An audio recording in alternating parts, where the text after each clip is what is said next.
si no llueve. Mira. Malo esto. Esto me va, macho, pero frenate. La venía de servicio. Menos mal que lo tengo grabado. Le he grabado. A ver si me lo como. Frenando en la misma carretera. Vamos, hombre. Te has pillado. Anda, que con la que está cayendo. Nada, sí. Aquí es muy mal vendido. ¿Pero para qué? ¿Hay algo aquí? Porque aquí hay 50 trabajadores, si no me interesa seguimos pagando. Sí, pero ves, esta aquí sí dice vía de servicio. No, veas cómo cae. ¿Qué lluvias tenemos aquí por Lugo?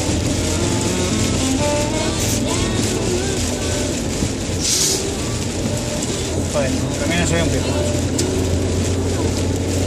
Yo no sé si en esta carretera hay muchas gasolineras de fuera.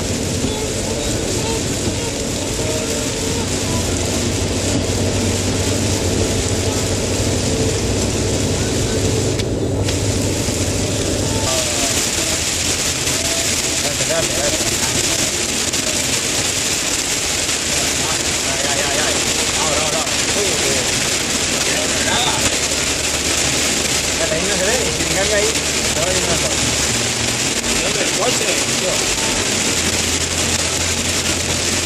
Dios mío, que nos vamos. El coche ha desaparecido y está ahí al lado.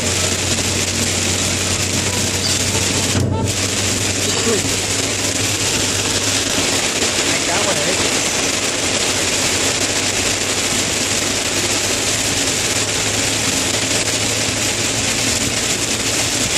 Vamos a tener que parar como siga esto así.